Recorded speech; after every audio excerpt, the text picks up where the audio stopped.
안녕하십니까. 자, 37페이지 제2항 당사자주의와 직권주의죠. 일단 우리가 뭘 했냐면은 검사 등에 있어서 공소가 제기돼야지만 재판을 할 수 있다. 이걸 우리가 뭐라 하느냐면 탄핵주의라고 하거든요. 이 탄핵주의가 당사자주의와 그 다음에 직권주의로 나뉜다는 의미입니다. 일단 요거는 이제 기본적으로 어떤 입장이냐면 법원의 역할이에요. 그러니까 당사자주의는 원고하고 피고, 다시 말하면 검사와 피고, 다시 말하면 범죄자가 당사자가 돼서 재판을 진행하는 거고요.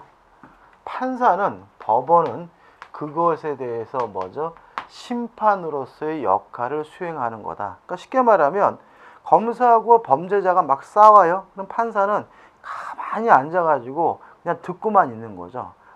재판에 뭐 하지 않아요? 관여하지 않고요. 이걸 우리가 당사자주의라고 하고요. 이에 반해서 직권주의라는 것은 검사와 피고가 소송 당사자일 뿐만 아니라 누구도요? 법원, 판사도 소송의 당사자라는 거죠. 따라서 검사, 피고가 싸우고 있는데 적극적으로 판사가 그 과정에 개입될 수 있다면 이걸 우리가 뭐라 하느냐면 직권주의라고 합니다. 여러분들 공부하실 때 먼저 이렇게 뭐가 옳고 그르고를 정해놓고 공부하지 마시고요. 객관적으로 좀 보시면서 할 필요가 있는 거죠. 자, 의 나와 있죠, 그죠? 그래서 1번 당사자주의에서 의 나와 있네. 의에서 결론 보면 이렇게 나와 있잖아요. 법원은 제3자의 입장에서 당사자의 주장과 입증을 판단하는 소송구조. 다시 말하면 재판은 누구하고 하는 거예요? 검사와 피고, 범죄자가 하는 거고, 다만 판사는 가운데 앉아가지고 어떻게 해요? 들은 내용을 가지고 판단만 해야 된다. 이게 당사자주의가 되는 거죠. 그럼 이러한 당사자주의는 왜 인정하느냐? 일단 우리가 과거에 항상 뭐가 문제냐면 인권이 침해되고 그랬던 것은 국가가 지나치게 개입된다는 것이 큰 문제였던 거죠. 우리 조선시대 같은 경우는 판사가 알아서 데려와서 재판도 하고 물어보고 다 하다 보니까 한 사람에게 모든 게 다 집중된다는 거죠. 그렇기 때문에 권익을 보호하기 위해서, 다른 말로 하면 적정한 절차를 준수하고 보장하기 위해서 인정되고, 궁극적으로 누구를 보호하는 거죠? 피고인을 보호하기 위해서 인정되는 주의가 당사자주의가 되는 거죠. 가로 보시면 소극적 실제 진실이란 말은 범죄자가 아닌 사람은 뭐 하지 못해요? 처벌하면 안 된다는 그런 소극적 실체 진실을 따른 제도다라고 기억하시면 되겠죠. 연역은 영미법계입니다. 다시 말하면 영국과 미국의 법계에서 만들어진 게 당사자주의고, 내용은 첫째, 당사자 주도하에 이루어진다. 다시 말하면 검사와 피고가 싸우는 거다. 그 다음에 두 번째, 소송 절차에 대해서뿐만 아니라 소송물에 대해서도 당사자가 어떻게 해요? 스스로가 처분하는 것이 허용이 되고, 판사가 법원이 원칙적으로 뭐 하지 않습니까? 개입하지 않는다는 특징이 있는 거죠. 장점은 첫째, 실체적 진실 발견에 효과적입니다. 다시 말하면 요 피고의 방어권이 최대한 보장이 되기 때문에 범죄 없는 사람을 처벌하는 일이 없게 된다는 특징인데, 그 다음에 두 번째, 같은 말이죠. 방어권 행사가 충분히 보장이 되고, 그 다음에 세 번째도 생각해 보면, 자, 판사는 할 일이 별로 없죠. 그럼 판사는 업무에 대해서 이렇게 부담을 안 느껴요. 그냥 열심히 앉아서 졸지 않고 어떻게 해요? 열심히 누구의 주장이 옳고 그른지만 판단하면 되기 때문에 법원이 제3자적 입장에서 정확한 재판을 한다는 것이 가능할 수 있다는 장점이 있는 거죠. 단점은 뭐겠습니까? 첫째, 재판이 지연될 수가 있다.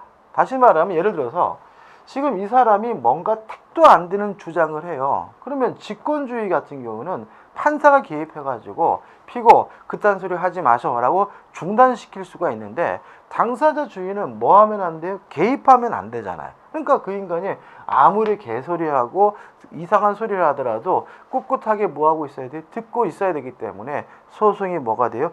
지연된다는 문제가 발생하게 되고요. 두 번째는 피고의 능력에 따라서 재판 결과가 달라진다는 거예요.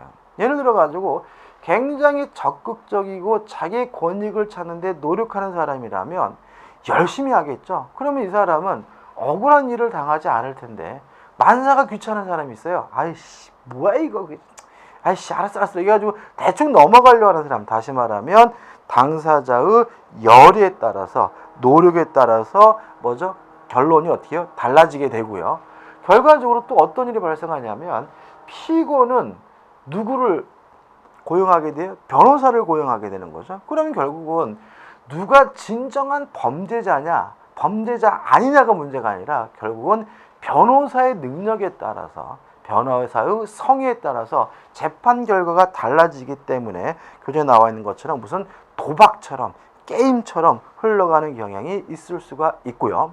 그 다음에 세 번째로, 당사자주의는 당사자가 알아서 하고 법원에 개입하지 못하니까 둘이 만나가지고 그냥 야 나 있잖아 이렇게 하고 넌 이렇게 타협하는 일이 발생할 수가 있기 때문에 이게 마치 형사소송이 아니라 뭐처럼요? 민사소송처럼 흘러가는 일이 발생할 수가 있는 거죠. 그래서 우리가 여러분들 그 영화 같은 거 보면은 그 미국이 이제 당사자주의 영미법계잖아요. 미국 같은 경우에는 유명한 변호사, 심센 변호사를 고용하게 되면 어떻게 됩니까? 뭐 그냥 심한 죄를 저질렀더라도 풀려나고, 좀 돈이 없어가지고 그냥 대충 고용하게 되면 잘못도 없는데도 불구하고 뭐가 돼요? 처벌되는 일이 발생할 수도 있고, 이런 일이 어떻게 해요? 발생할 수 있다는 거죠. 자, 여기서 좀 조회하실 것은 장점과 단점을 외우려고 하시면 안 되는 거예요.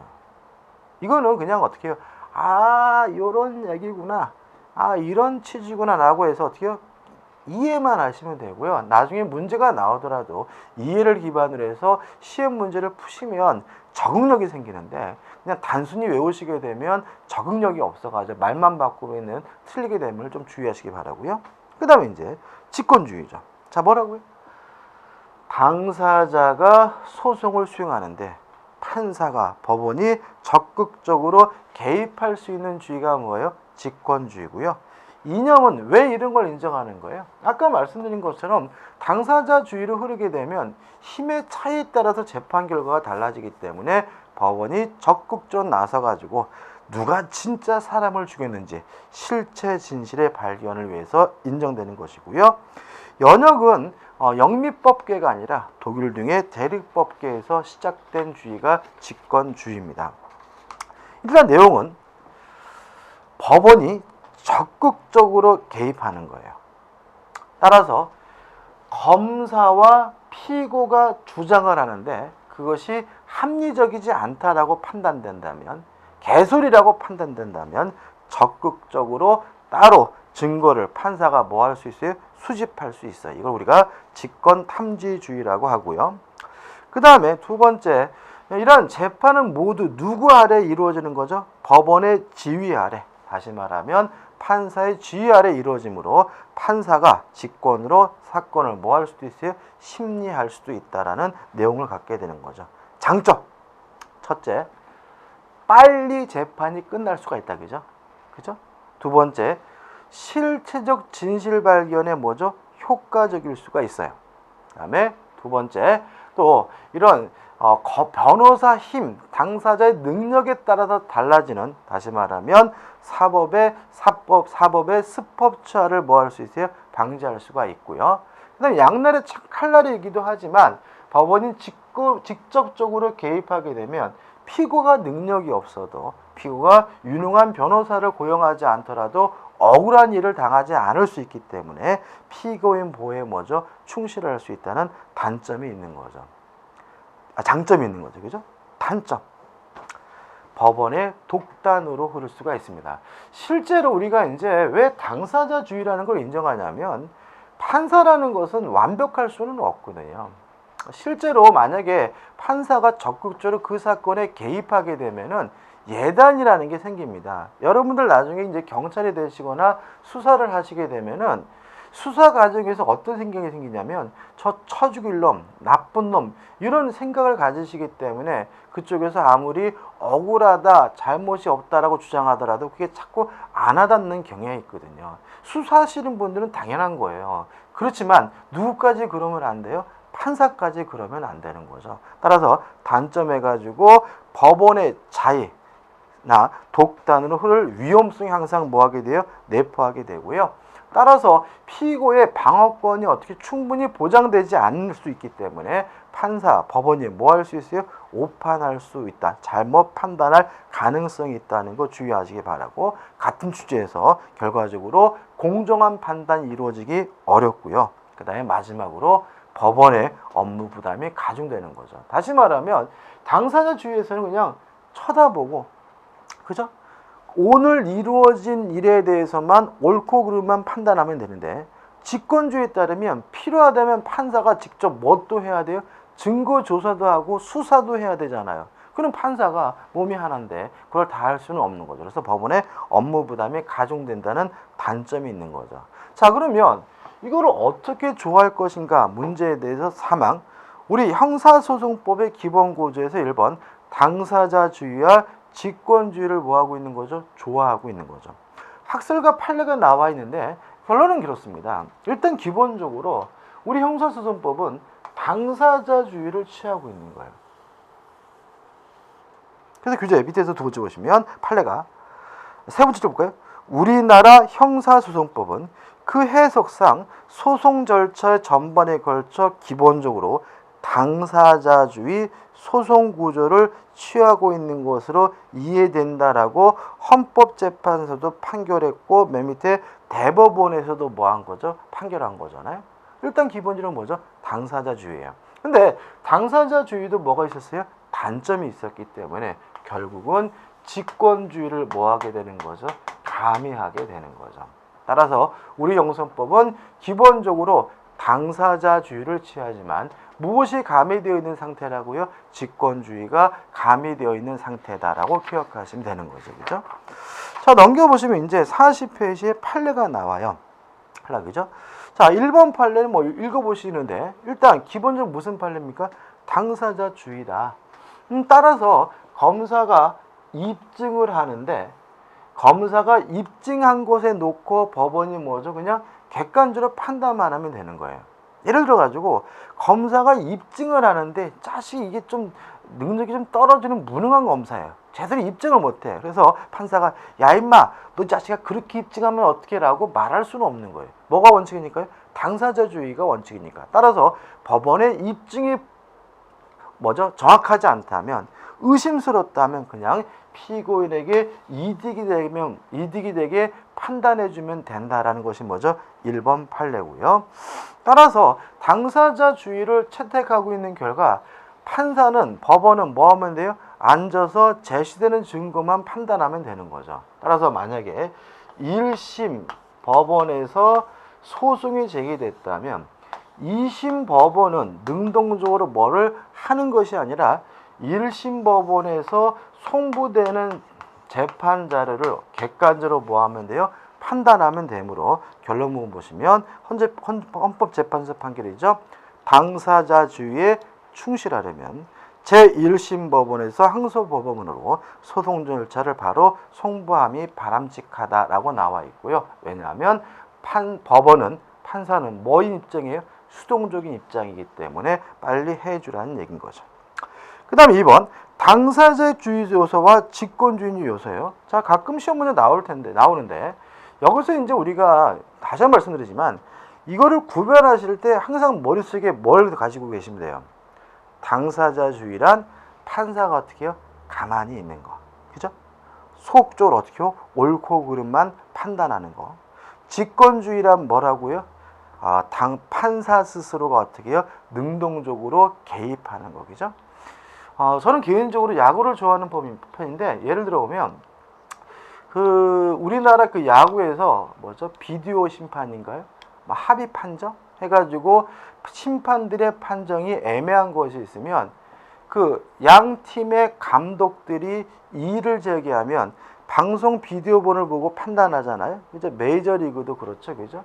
자, 그러면 예를 들어 가지고 감독들만 이의를 제기할 수 있다. 이렇게 되면 이건 뭐예요? 당사자 주인 거고요. 심판도 의문이 있다면 심판 스스로가 비디오 판독하자라고 할 수 있다면 이건 뭐예요? 직권주의인 거죠. 재밌는 거는 그 우리나라는 이거 야구가 당사자주의더라고요. 그래서 심판 스스로가 능동적으로 비디오 판정하자라고 할 수는 없더라고요. 근데 메이저리그는 보니까 물론 감독들도 이의를 제기해서 비디오 판독하자라고 요구할 수 있지만 심판 스스로도 자기가 판정하고 나서 애매하다고 판단된다면 심판 스스로 비디오 판독하자라고 요구할 수 있더라고요. 그럼 일종의 뭐가 되는 거예요? 직권주의가 되는 거죠. 감 잡히시나요? 그죠? 다시 말하면 당사자끼리 하는 거고 판사는 아무것도 안 하고 이렇게 쳐다보고 심판만 보는 것은 뭐예요? 당사자주의. 당사자들끼리 싸움하는 건 맞지만 적극적으로 판사가 개입하고 이의를 제기할 수 있고 능동적으로 활동할 수 있는 것은 뭐가 되는 거죠? 직권주의. 이런 관계를 가지고 내용을 보시면 되는 거고 이것도 뭐 외울 건 아닙니다. 자, 일단 1번 당사자주의적 요소입니다. 1번 심판 범위가 확정이 됩니다. 자, 이런 얘기죠. 검사가 공소를 제기를 하면 예를 들어서 강간이다라고 제기를 했어요.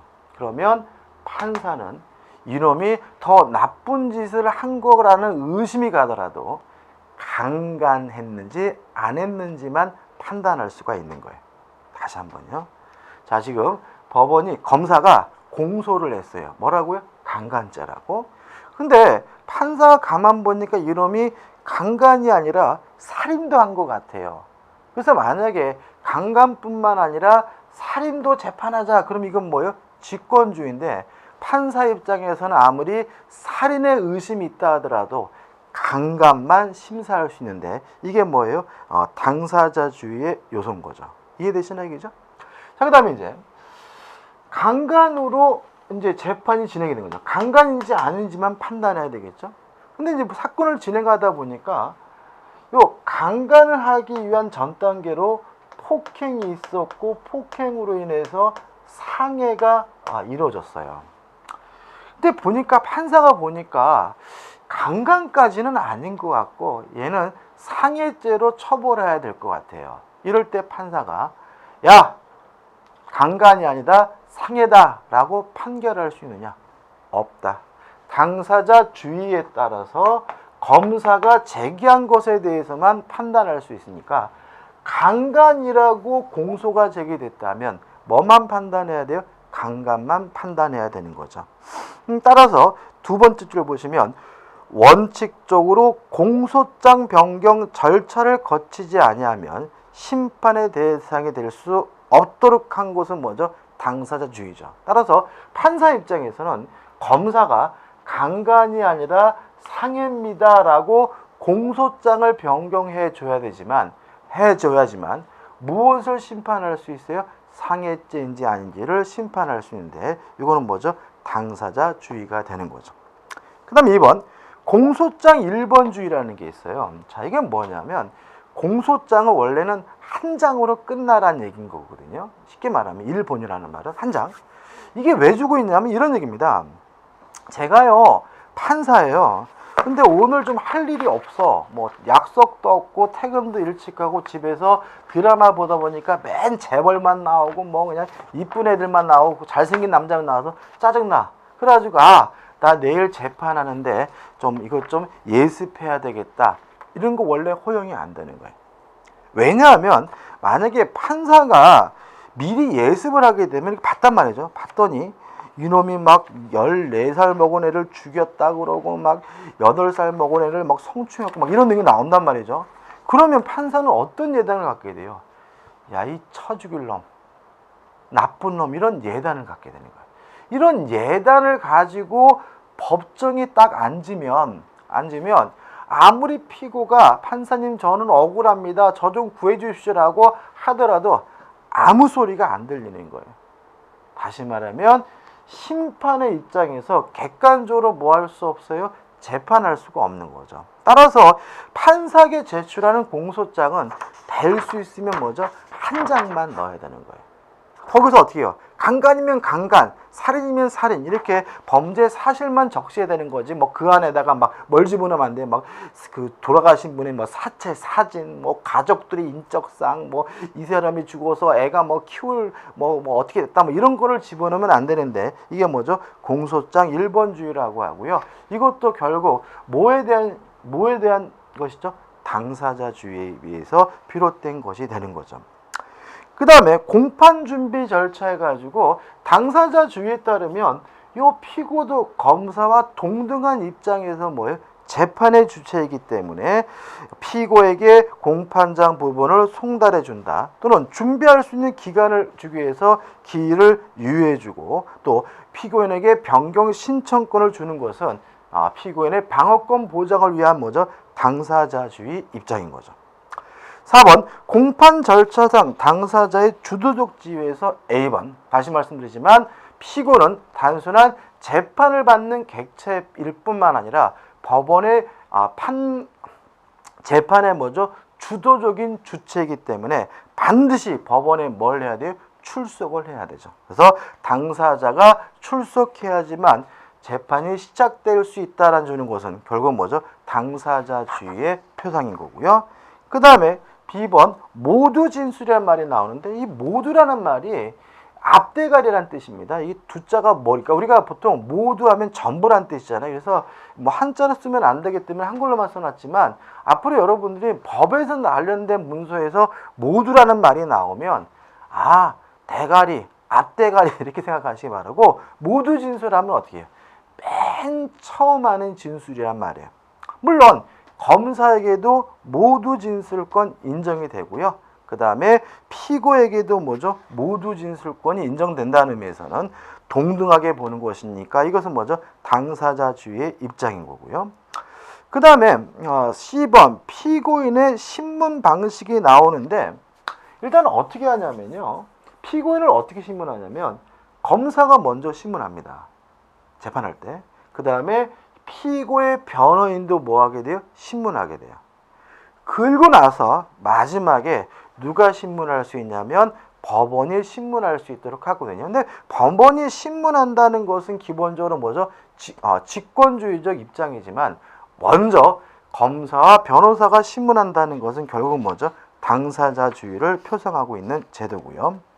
D번 증거조사에서 첫째, 원칙적으로 신청에 의하도록 합니다. 다시 말하면 원칙적으로 법원이 증거조사할 수는 없고요. 따라서 두 번째, 검사와 피고인에게 증거보존 절차 또는 증거조사 참여권 등을 인정하는 것도 결국 뭐예요? 당사자끼리 한다는 의미에서 당사자주의가 채택되고 있는 거고요. 세 번째, 증인신문에서 검사만 신문하는 것이 아니라 변호사도 신문할 수 있다. 상호신문제도도 결국 뭐죠? 당사자주의를 표상하고 있고요.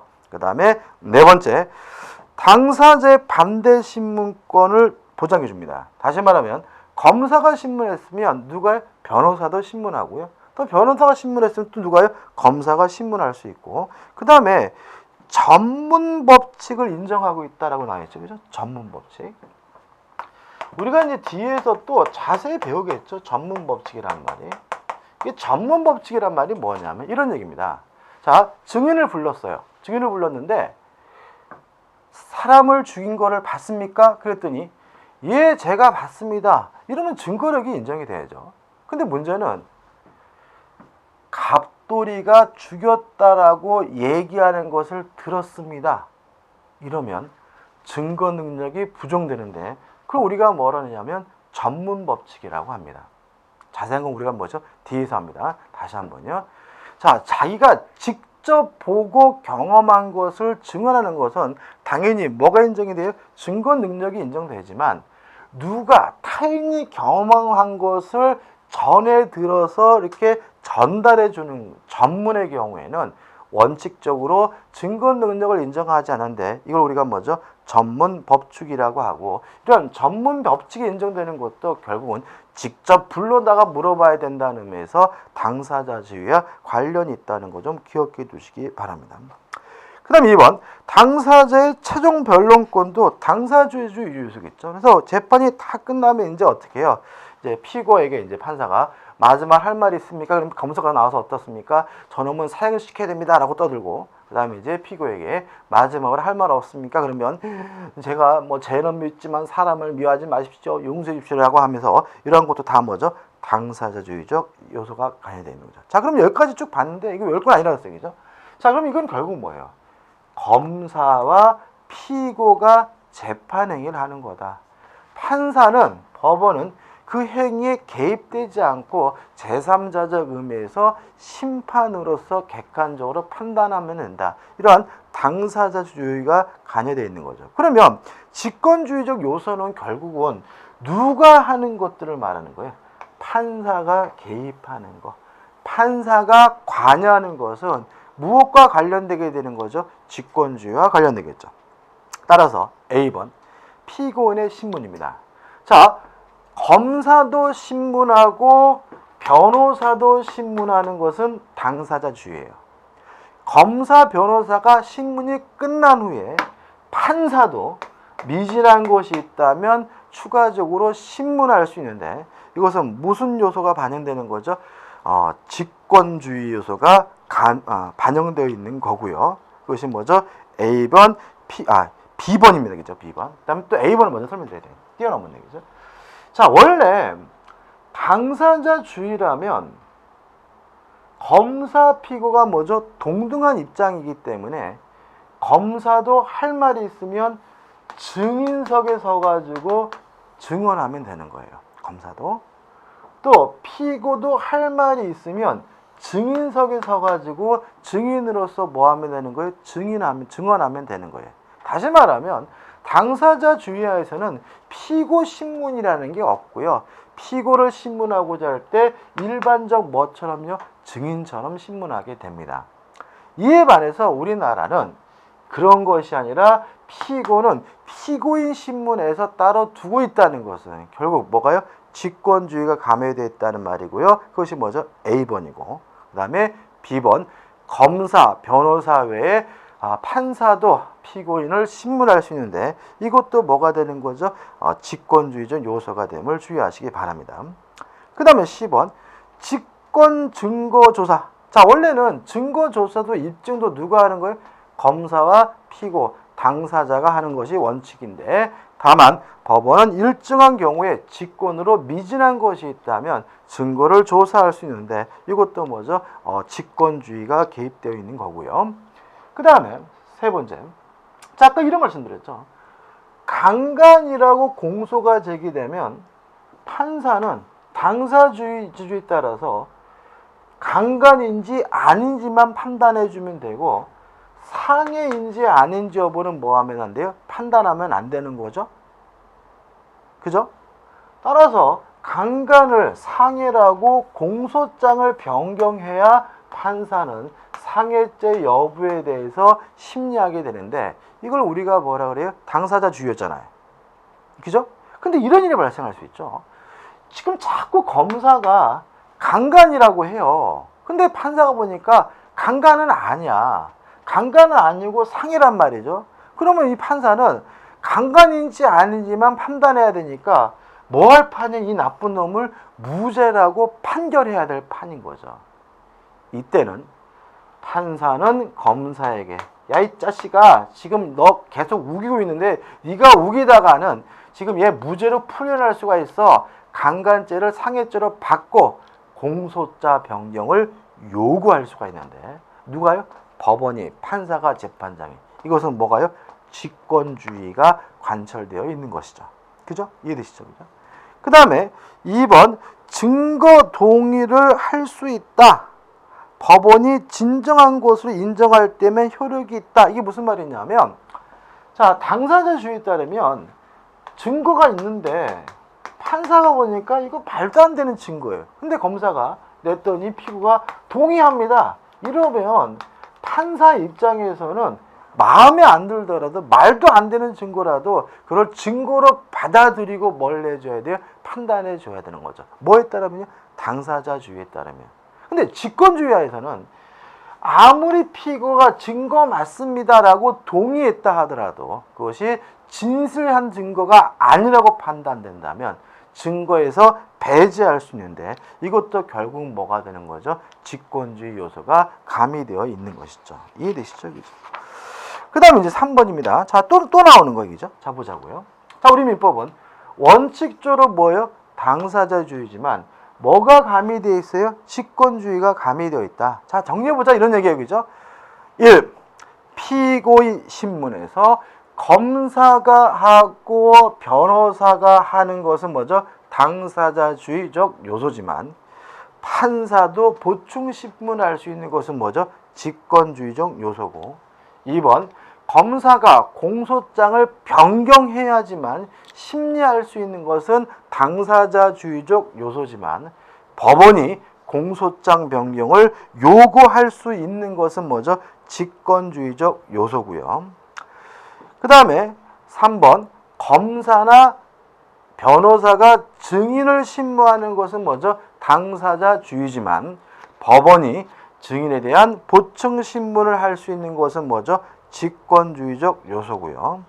4번 검사와 피고가 제시한 증거에 대해서 판단해야 된다는 점에서는 당사자주의지만 그것에 대해서 직권조사가 인정될 뿐만 아니라 진정한 것이 아니라고 판단된다면 판사 스스로가 배척할 수 있다면 그것은 뭐죠? 직권주의가 결합되어 있는 거다. 이런 얘기인 거죠. 그래서 결국은 요 42페이지 있는 것이 뭐죠? 결론 부분이니까 꼼꼼히 읽어보시고 이해해 보시기 바랍니다. 자, 여기까지 하고 다음 강의 때 이어가도록 하겠습니다. 감사합니다.